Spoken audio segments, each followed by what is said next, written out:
Malkajgiri parliament పరిధిలోని Jawahar Nagar dumping yard వల్ల లక్షలాది మంది ప్రజలు తీవ్ర ఆరోగ్య సమస్యలు ఎదుర్కొంటున్నారని, ఈ సమస్యకు వెంటనే శాశ్వత పరిష్కారం చూపాలని మల్కాజ్గిరి ఎంపీ ఈటెల రాజేందర్ కేంద్ర గృహ నిర్మాణ మరియు పట్టణ వ్యవహారాల శాఖ మంత్రి మనోహర్ లాల్ ఖట్టర్ ని కోరారు.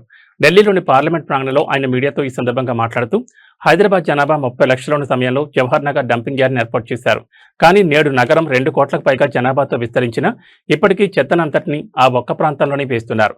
రోజుకు దాదాపు 10,000 మెట్రిక్ టన్నుల చెత్త అక్కడ చేరడంతో కొండల్లా పేరుకుపోతోంది. దీనివల్ల 40 కిలోమీటర్ల పరిధిలోని ప్రజలు తీవ్ర ఇబ్బందులు పడుతున్నారు. ప్రజలు తమ సంపాదనంతా ఆసుపత్రుల పాలవుతోందని ఆవేదన వ్యక్తం చేశారు. ఈ తీవ్రమైన సమస్యపై కేంద్ర మంత్రి మనోహర్ లాల్ ఖట్టర్ ని కలిసి విజ్ఞప్తి చేశామని తెలిపారు.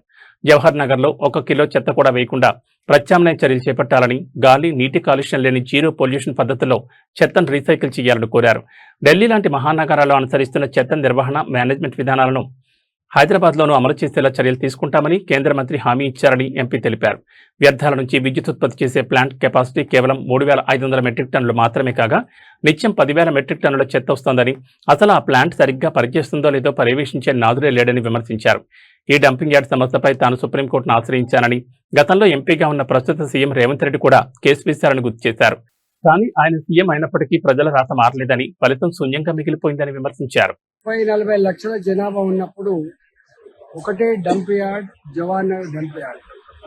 ఇవాళ హైదరాబాద్ జనాభా 1,40,00,000 జనాభా, ఒక 40-50 లక్షల జనాభా రోజు వచ్చిపోతుంటారు.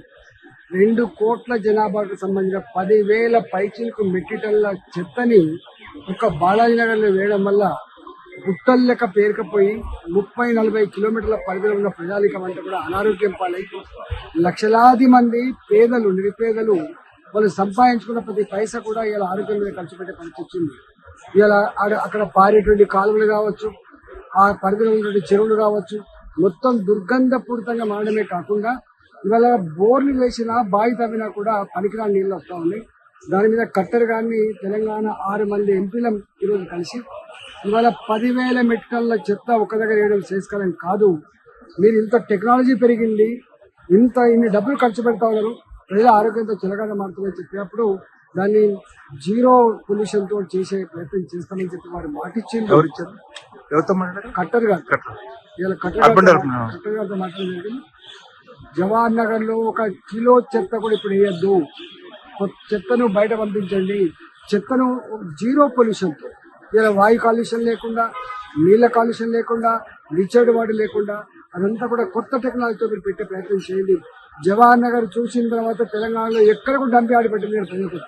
ఇవాళ దాన్ని అర్థం చేసుకోమని చెప్పి కోరుతా ఉన్నా. ఇవాళ మీరు మా కట్టర్ గారు ఇచ్చిన మాట ఏంటంటే, మేము ఎన్ని వేల కోట్ల రూపాయలను ఖర్చు పెట్టి ప్రజారోగ్యాన్ని కాపాడే ప్రయత్నం చేస్తాం. ఢిల్లీలో ఇంత ఆపరేట్ చేస్తా ఉన్నాం మేము, ఇలా హైదరాబాద్ వాళ్ళు ఎక్కడ అని చెప్పి వాళ్ళు చెప్పింది. తప్పకుండా దాని మీద త్వరలో ఒక పరిష్కారం దొరుకుతుందని చెప్పి ఆశిస్తాం. అంటే ఏం చేస్తే బాగుంటుంది సార్? బయోగ్యాస్ కోసమా లేకపోతే ఇతరత్ర? అక్కడ ఎలక్ట్రిసిటీ జనరేషన్ స్టేషన్ పెట్టిండ్రు, కానీ పనిచేస్తుందో తెలియదు, పర్యవేక్షణ లేదు. అది మొత్తం కలిస్తే కూడా 3,700 టన్నులు పర్ డే కన్జంప్షన్ అని చెప్పిండ్రు. అక్కడ వచ్చేదో 10,000 మెట్రిక్ టన్నులు, మొత్తం గుట్టలు లెక్క పేరుకపోతాం. అక్కడ ఎంత చెత్త అయితే వస్తుందో దానికి బయోడిగ్రేడబుల్, దానికి అవసరమైతే కొంత ఎరువుల కోసం పోవడం కానీ, కొంత గ్యాస్ ప్రొడక్షన్ కోసం పోవడం కానీ, కొంత చెత్త ఎలక్ట్రిసిటీ ప్రొడక్షన్ కోసం పోవడం చేయాలి. కానీ వాళ్ళు తీసుకున్న కాంట్రాక్టర్ ఆయన రాసిన అగ్రిమెంట్ ఏందో తెలియక ఇవాళ అంతా కూడా పేరుకపోయింది.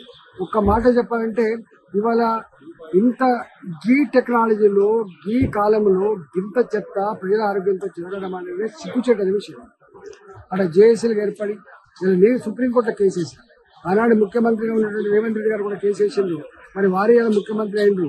ఇలా ఎన్ని మీటింగ్లు పెట్టినా కూడా దాని ఫలితం లేకుండా పోయింది. అందుకని ఇవాళ కట్టగాలు కలిసి దీనికి ఒక పరిష్కారం చెప్పమని చెప్తున్నారు. అంటే మీరు కేంద్ర మంత్రులు కిషన్ రెడ్డి గారు ఉన్నారు, బండి సంజయ్ గారు ఉన్నారు కదా, మరి వాళ్ళు కూడా ప్రభుత్వంపై ఒత్తిడి తేవచ్చు కదా? 6 మంది ఎంపీలం పోయినాం. రెండో విషయం ఏంటంటే కుంపల్లి మేడ్చల్ ఫ్లైఓవర్ కావచ్చు, రోడ్డు కావచ్చు, అదేవిధంగా ఉప్పల్ గడికేసరి ఫ్లైఓవర్లు కావచ్చు, ఇలా కాంట్రాక్టర్ల యొక్క నిర్లక్ష్యం వల్ల, కాంట్రాక్టర్ల యొక్క దివాలా కొడతనం వల్ల సంవత్సరాల తరబడి వాళ్ళని ఉప్పల్ ఫ్లైఓవర్ కట్టకుండా, కుంపల్లి ఫ్లైఓవర్ కట్టకుండా మేము అనేక సార్లు వేడుకున్నాం. ఫ్లైఓవర్ కట్టేదేదో ఖర్చు కానీ అటుపక్క ఇటుపక్క ఉన్న సర్వీస్ రోడ్లు మాత్రం మంచి డాంబర్ రోడ్డుగా మార్చండి, గుంతలు లేని రోడ్డుగా మార్చండి. 10ల సంఖ్యలో ఇప్పటికే చనిపోతా ఉన్నారని చెప్పి గడ్కరీ గారికి నేను స్వయంగా నాగపూర్ పోయి చెప్పొచ్చు. వారు అనేక సార్లు ఆదేశాలు ఇచ్చారు. కానీ ఎక్కడైతే ఉంటే మొత్తం 6 మంది ఎంపీలు తెలంగాణ రాష్ట్రం మొత్తంలో ఎక్కడైతే నేషనల్ హైవేస్ కింద పనులు జరుగుతున్నాయో అవి ఫ్లైఓవర్లు కావచ్చు, అవి రోడ్లు కావచ్చు, అది సర్వీస్ రోడ్లు కావచ్చు, ఆ పనులను కూడా త్వరలో చేయమని చెప్పడం. నెక్స్ట్ వీక్ వెంటనే ఒక రివ్యూ పెడతా అని చెప్పారు తెలంగాణ మీద. రెండవది, తక్షణమే గడికేశ్వర రూట్లో కానీ కొంపల్ రూట్లో కానీ గుంతలు లేని ఒక మంచి డాంబర్ రోడ్లు వితిన్ 10 days వేయాలని చెప్పి ఒక ఆదేశం ఇచ్చింది.